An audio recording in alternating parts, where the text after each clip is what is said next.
Thank you, Sam. Excuse me. Yesterday afternoon, the governor announced the first confirmed coronavirus or COVID-19 case in DuPage County.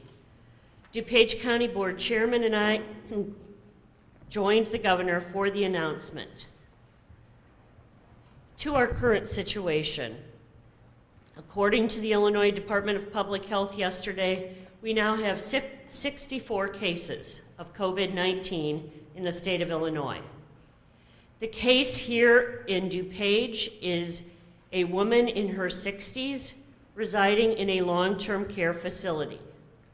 I'd also like to remind folks that there is currently no vaccine to prevent the coronavirus disease. As part of our response to this unprecedented and evolving public health emergency continues, we want to prioritize both open communication and transparency, as the safety and health of our residents is our utmost concern. The DuPage County Health Department itself has been monitoring and responding to this pandemic since late January. I am extremely proud of the work we have been doing to protect our clients and the residents of this community. While we have been working to contain the spread of this disease, we expected to see cases here. We have been talking about the eventuality of what happened yesterday, and we are absolutely not surprised, nor are we panicked with this news. The DuPage County Health Department continues to focus on the mitigation of the spread of disease, as well as working with our communities to prevent future spread.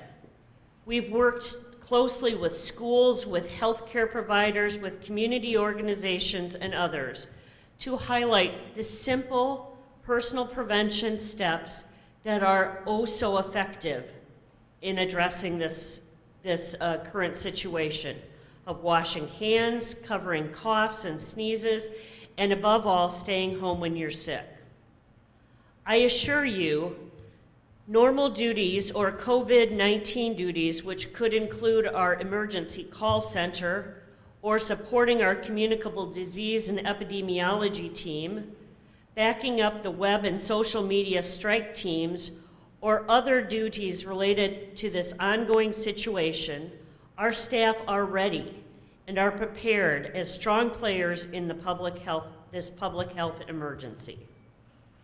I would now like to turn over comments to Ron Nunziato, CEO of Extended Care. Ron?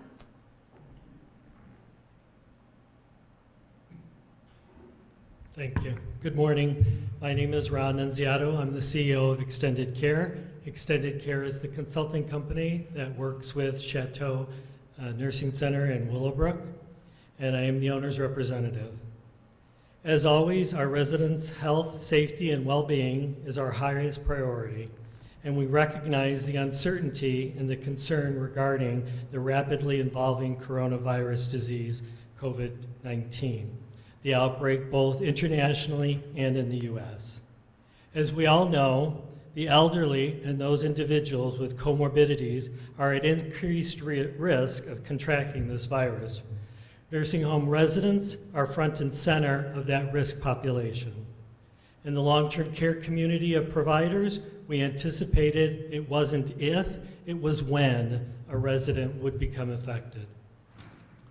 Chateau Center's planning and response to COVID-19 has been a multidisciplinary approach and has been a very coordinated plan following guidance from the Centers of Disease Control Prevention, the Illinois Department of Public Health, and the DuPage County Health Department. This week before, the week before last, we proactively initiated and implemented increased infection prevention strategies and practices prior to the identification of any case.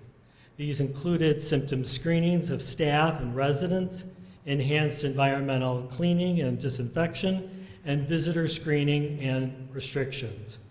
As the number of COVID-19 cases has increased in Illinois, one of the residents at Chateau Center has been diagnosed with COVID-19.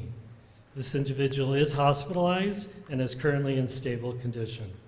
We believe that because of the proactive approach to this crisis, we were able to identify this quickly, and on this past Friday, this case was confirmed. We've been working very closely with the DuPage County Health Department and the Illinois Department of Public Health to promptly identify and monitor individuals who have had recent contact with our individual who's been diagnosed to prevent any further spread within our facility and the community at large. Before I end, I would like to extend a special note of thanks, first and foremost, to the dedicated staff of Chateau Center and the staff of Extended Care who have continued to work diligently to ensure the safety and provide exceptional care and services to our residents and the care that they have grown to depend on. I would also like to thank the staff of DuPage County Health Department and the staff of the Illinois Department of Public Health. And now I will introduce the County Board President, Mr. Garon.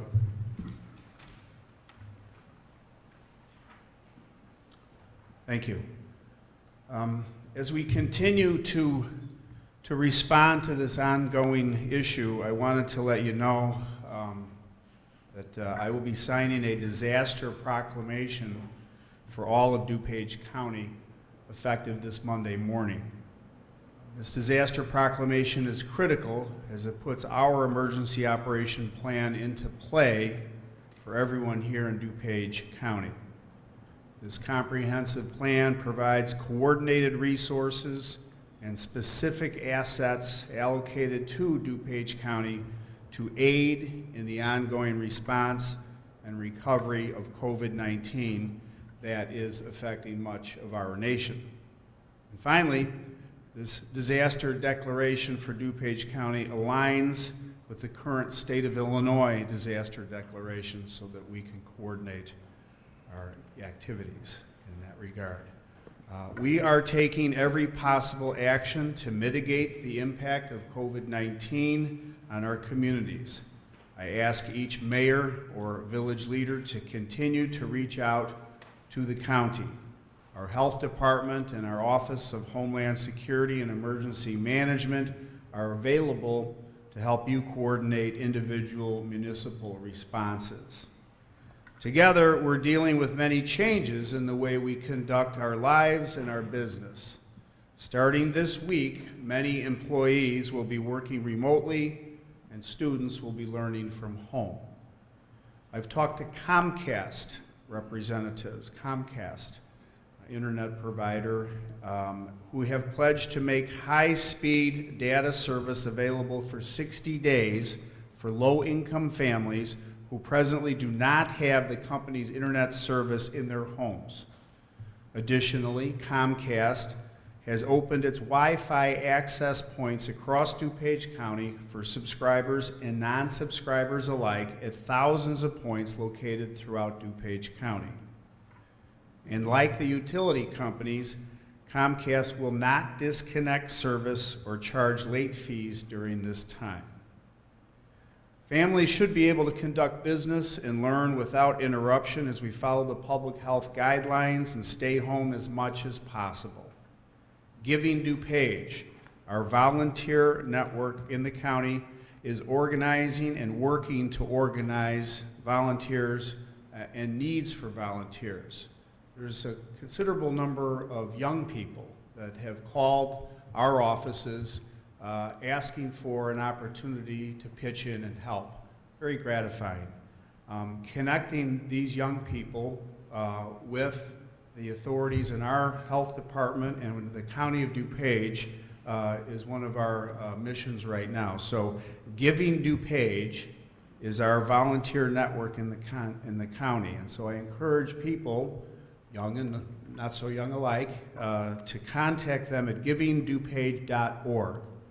And that's one of the more gratifying experiences that I've been able to be part of thus far, the folks that are pitching in. And so that leads me to my next point, and that is I want to take a moment to thank the many community volunteers that I've seen online, on social media, offering to help the elderly and folks that are disabled. There have been countless posts by young people, college students, caring adults, offering their time and energy to run errands, pick up prescriptions, and groceries. This is really a wonderful example of our community coming together, and I want to thank all of the folks that have expressed that spirit of let's pitch in and help. So thank you, DuPage. And please keep on taking care of yourselves and your neighbors. I appreciate all the goodwill and generosities our residents have demonstrated, although I'm not surprised. You are what makes this community such a wonderful place to live and work and raise a family. Together we can get through this challenge. This is a period of time that we come together. And if the cooperation of social distancing, maybe staying home and spending a little time with grandma, reading a book, if these little changes in your lifestyle lead to helping one person, save one person from contracting this virus, or saves one life, then isn't it worth it? Isn't that what we're all about? I'd like to acknowledge our county board members that are here with me, Liz Chaplin, Pete DeCiani, Bob Larson. We have Mayor Frank Trilla from Willowbrook, our leaders from the health department, and just want to thank everybody for pitching in and doing what we do best as a community. So at this point, I'll pitch it back to Karen Ayala, and we'll be happy to try to answer some questions, I think. So a few final points. Again, a reminder, this virus is thought to have spread from person to person, mainly between people who are in close contact with one another. And again, we're defining close contact as individuals who are 6 feet or less distance between each other for more than 10 minutes. We have already begun to see evidence of community spread in our communities and in our region. Spread through respiratory droplets that are produced when an infected person coughs or sneezes. Those droplets can then land in the mouth or noses of people who are nearby or possibly be inhaled. I certainly understand that this is an unprecedented time.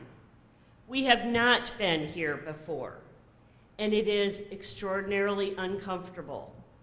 And yet, we are equipped with steps that we know will make a difference. First, avoiding close contact in large crowds. People must stay home. Second, washing your hands with soap and water for at least 20 seconds, especially after blowing your nose, coughing, sneezing, going to the bathroom, and before eating and after preparing food. Second step people can take, clean and disinfect. Practice routine cleaning of high-touch surfaces, counters, tabletops, doorknobs, bathroom fixtures, phones, keyboards, etc. Third step, avoid touching your face, nose, eyes, and mouth. Stay home if you are sick. Avoiding close contact while you're sick, even in your home, confining your space so that you don't inadvertently infect other family members. Covering coughs and sneezes with a tissue or with your forearm. Once again, if you are sick, please stay home. And if you must go out to receive medical care, you should wear a face mask when you're around other people. Equally importantly, if you are not sick, you do not need to wear a face mask, and we're really asking folks who are not sick to preserve the mask supply for individuals who are in need.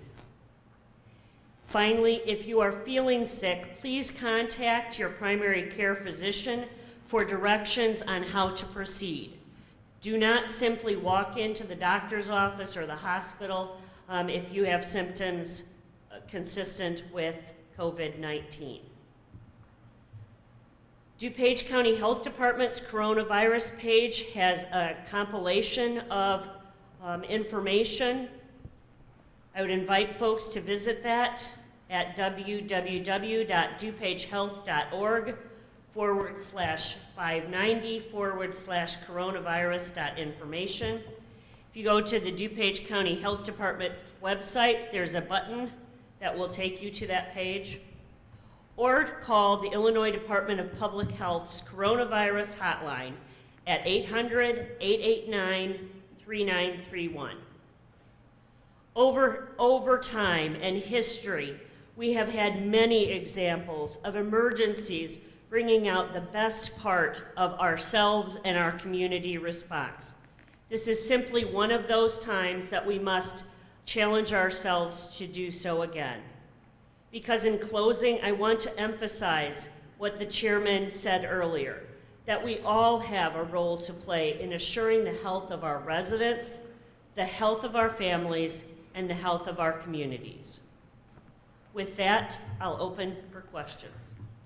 Can you talk a little bit more about your efforts to reach out to those who've been in contact with the women who have recently, like efforts to identify them, test them, and make sure that they're out there for people. Certainly. So we have had staff on site at the locations involved since Friday evening. They have worked pretty much around the clock to identify both healthcare providers as well as visitors or other individuals who may have come in contact. Again, this is a routine part of every communicable disease investigation that we do. Certainly this is highlighted now because it is COVID-19, but this is something that we have decades and decades of experience in doing. So those have been done. We anticipate that we will have reached out to all of those individuals by today, the end of today. If you have a question, please raise your hand. We'll bring a microphone to you. If they're showing symptoms, Just a minute, just a minute. if they're showing symptoms and where can they get tested? What's the procedure for that? Those who've been in contact with this person. The people who have been in contact with this individual have been provided with specific information on how to proceed. So they are given that information both verbally and in writing. My name's Nancy. I'm with WBBM Radio. Just to be clear, we can assume that because this woman's in a long-term care facility, that she was in fact infected by someone else. Then, like this is a community contact. Yes, that is our understanding. And do we know if that was do you know at this point if it was a staffer or a visitor? We do not know. Have you made any efforts to isolate the staff that were working with her? Absolutely, that's part of that initial investigation, and those individuals have been given the guidance that we have from CDC and IDPH for next steps, to either self-quarantine themselves or to be tested. But if the symptoms don't show up for like 2 weeks, so then is everybody? Because people can be asymptomatic, like we've heard for a while. Does that mean that everybody who was working then is supposed to isolate for 2 weeks then, or? I don't believe that we have confirmed that asymptomatic spread is occurring right now. However, we do stratify the risk of individuals. So if it was someone who just simply walked down the hall of the wing of the facility, their risk would certainly be different than someone who gave hands-on care to this woman.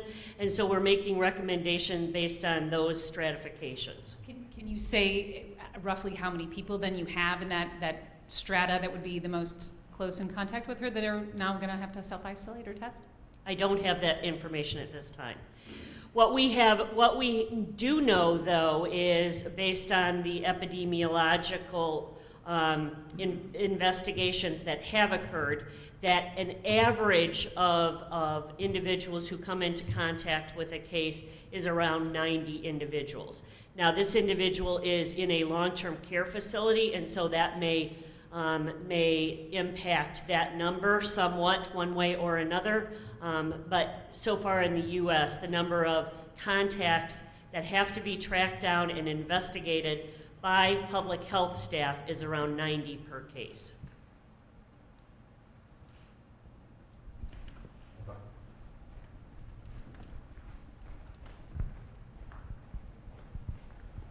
I just want to clarify, this is a case of community or spread, or do you know how this happened? We do not know how this happened to this resident. However, since she hasn't traveled or apparently had contact with another COVID case, we are conjecturing at this point that it is another example of community spread. Has your family traveled at all, or? I don't have that information to share. Karen, on the testing kits, I understand that they're not in yet. When do we expect those testing kits for this particular virus? So, good question, and it provides me with an opportunity to explain when we talk about testing kits. Currently, the tests are all being run at this point through the State Department labs, Chicago, Carbondale, and Springfield.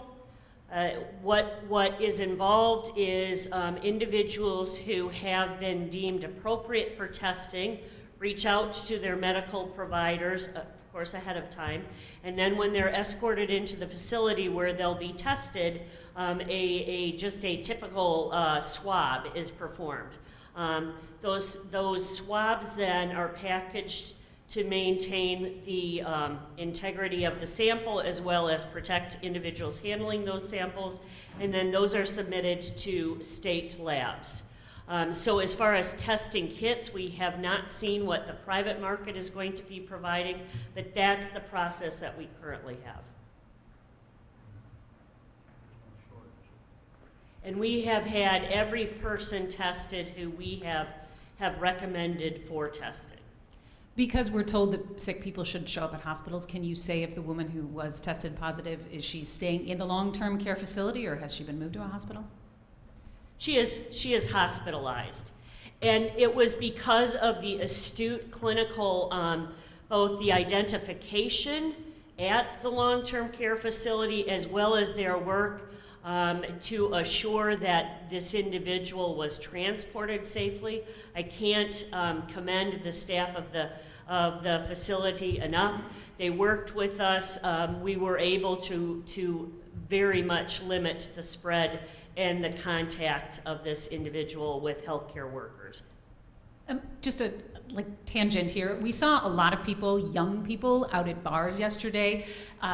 Because this is an older and more vulnerable population, and maybe they're not, go streaming or anything. Do you have suggestions on people who might be more at risk and what they can do to keep themselves safe, but also pass the time? Hit the books. There you go. There you go. Job Yeah. interviews. No, look, we're all, my daughter went downtown and stayed with some friends in a small environment, and she told me that she didn't go out to any of the bars, and so I believe her. So yeah, I think it's incumbent upon the young people to pitch in and help here. I really do. And I think there is a sentiment out there where folks believe that, this is some kind of overreaction. Look, all I can tell you is that what we're doing today and what we have been doing since this issue came to light in the end of January is do exactly what we are advised to do by the experts in public health. We don't want to overreact. We don't want to underreact. Somebody said that in these kinds of situations with diseases that spread, success always looks like overreaction. And so with young people that are out and about who feel they might be immune to this, they can still carry the virus, and they can still contribute to the spread of it. So I would appeal to my young friends and community to please pitch in and help, observe the recommendations of social distancing, try to be part of the solution and not part of the problem. But just to clarify, for the older people, so those who are supposed to be isolating or who may be at more at risk, are there things they can do to keep themselves entertained and not expose themselves by going out? Well, I don't know. I mean, what can people do when they're sort of in small, settings with small number of people, get to know each other a little bit better? read? I mean, I'm not sure I understand your question. Well, just because they're more at risk, that chances are there options? Are there things that, I don't know, the community television or other things that you should suggest they are doing so that they, since it appears that maybe it's incumbent on them to stay indoors, things they can do? Yeah, I would hope that friends and neighbors and family would stay in touch with loved ones, and I would hope that the community would take, sort of stock and inventory of the people that are maybe alone, and that's part of our appeal here today. We're trying to engage younger, healthy folks that have reached out to the county and said, what can I do to help? We're trying to connect them through our givingdupage.org.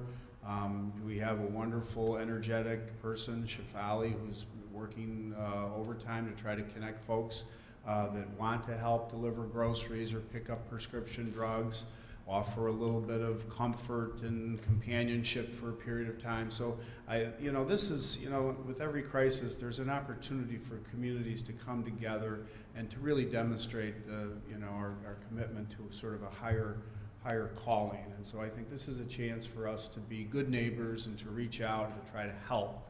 And sure. We have time for one more question. Thank you. So are we planning on, I saw some hospitals in the city are setting up tents and like triages outside of the hospital so that people that believe they have COVID-19 can get examined outside of the hospital. Do you see any of those facilities setting up in I'll DuPage defer to the County? medical experts, but based on what I know, that's not necessary at this Right now, stage. at this time? Okay. Yeah. I think that many of the outdoor kind of interventions are more targeted toward testing, so it's testing people. And again, although our supply of tests has been adequate to date, if we start encouraging people to get tested now, we simply won't have enough tests. We absolutely, once the testing supplies are more available, we would be very happy to expand access to those. Great. Again, though, not everyone needs to be tested, which is another important point. If you are having symptoms, though, once again, please contact your doctor before you go in for a test, or contact the hospital before you go into the emergency room. Thank you. One last question? To clarify, what are those criteria for testing? Because if you're running a fever, you do get tested. What specifically should people use? So the question is, what are the criteria? What are the symptoms? So primarily it is cough, it is shortness of breath, and it is fever, which is defined as 100.4 degrees or above.